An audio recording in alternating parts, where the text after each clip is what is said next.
Doutor Ricardo, tá precisando falar, né, doutor? Eu sei. Desculpe, é que o negócio ficou quente aqui, foi jogando para um, jogando para outro, eu quase me esqueci aqui. Geralmente é o doutor Ney que faz isso.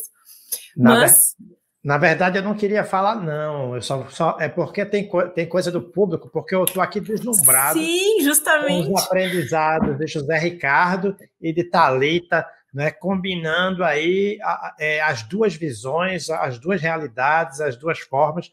Eu estou deslumbrado aqui só aprendendo, vontade de ficar quietinho no canto, mas temos aqui duas perguntas.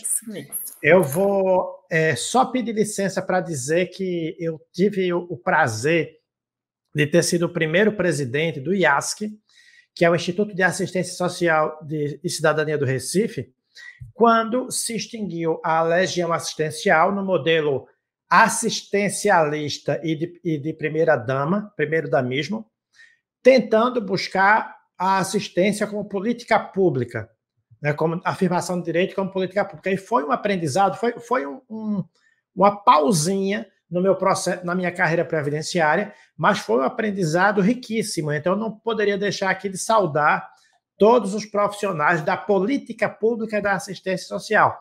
Vou aproveitar também para... Eu sei que vocês, gaúchos comemoram mais a Farroupilha, mas eu quero saudar também, eu não sei se é o 25 ou é 26 de agosto, que é o Dia da Legalidade, que foi um fato histórico maravilhoso que o Rio Grande do Sul ofertou para o Brasil e que precisa ser, é um dia que a gente precisa resgatar mais. Mas não vou ficar aqui tagarelando, não.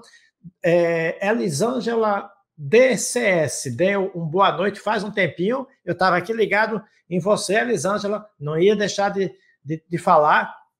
Tem uma pergunta de Rodrigo Selle e tem uma outra que também é muito colocada aqui e aí eu vou narrar, tem uma sessão muito pessoal. Eu lá por 2009, 2010, olha quanto tempo faz, eu ensinava na universidade e numa aula de direito previdenciário, uma aluna minha descobriu que a mãe dela, a avó, tinha sido enganada porque uma pessoa chegou para ela dizendo: você já pode se aposentar porque você é idosa. E aí ela foi, deu todos os dados, a pessoa foi e a aposentou no INSS sem ela nunca ter trabalhado. E aí eu, dando a aula, a aluna descobriu que a avó tinha caído numa fraude. Muitas vezes as pessoas chegam para um idoso, até porque, como existe a aposentadoria por idade, então, você já tem idade, eu vou fazer você se aposentar por idade, mas, na verdade, pega a pessoa, muitas vezes uma pessoa de classe média, mas com pouca informação, né? E pega essa pessoa, frauda os dados e leva para um benefício de BPC-LOA sem que a pessoa esteja naquela condição. E muitas vezes, com o tempo, e aí eu tenho casos mais recentes, inclusive escritos aqui no canal, o cônjuge falece, a pessoa precisa, a pessoa quer a pensão e descobre que está com um benefício que não tem, que não era o real. Né? Então, a primeira pergunta que eu faço, as perguntas que foram postas para a doutora Thalita, é como lidar com a situação dessa, qual é o risco da pessoa hipossuficiente que está ali, que foi enganada e que está recebendo aquele benefício, crente que se aposentou quando é apenas um PPC. E aí também tem a pergunta de Rodrigo Selle. Professora Thalita, sobre a renda, a senhora já valeu-se da portaria 1282 de 2021 no INSS? Boa noite, Rodrigo, tudo bom? Veja, essa portaria trata justamente da ação civil pública, da qual eu não me recordava o número, né? Que é justamente sobre as despesas. A gente se vale sim dela, junto à comprovação lá no requerimento administrativo para diminuir esses gastos da renda.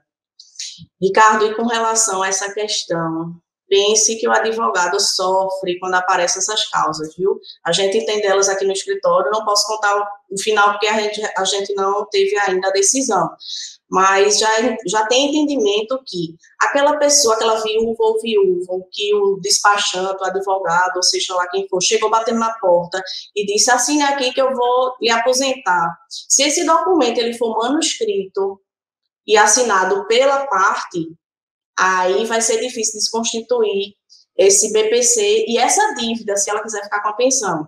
Porém, se esse documento ele for digitado e assinado por ela, e lógico, né, o grau de instrução dela for baixo, a gente até consegue desconstituir esse BPC, alegando que ela desconhecia que estava assinando uma declaração de que era separada de fato, e instituir a pensão. Mas, dependendo do caso, desconstituindo anulando, né, esse documento ou não, a gente analisa também o valor da pensão. Porque, às vezes, se for um salário mínimo, não faria diferença só por causa do 13º, não compensaria, né? Nem o trabalho e nem ela pagar advogado. Então, a gente analisa todos esses requisitos. Pede a cópia do processo administrativo que concedeu o LOAS para ver se tem esse documento, essa declaração de separação de fato, se ela foi feita manuscrito, se ela foi feita digitada, se a pessoa que é beneficiária do LOAS, o grau de instrução dela como é, né, se é analfabeta, se é analfabeta, ou ver o grau de escolaridade, e dependendo do valor da pensão, a gente pede para cessar o benefício assistencial e implantar a pensão por morte, e que se ela for cobrada do valor que ela recebeu em tese indevidamente do LOAS, que esse desconto seja limitado a 30%, né, como a própria lei prevê. E aí a gente pesa se vale a pena ela ter uma pensão por morte com desconto de 30%, ou se era melhor ela ficar com um benefício assistencial com um salário mínimo. Então, assim, depende caso a caso. Mas é bem difícil, mas também tem decisão favorável, se eu não me engano, é do Conselho de Recursos, prevendo essa questão do documento ser manuscrito ou digitado, para ser favorável para a beneficiária.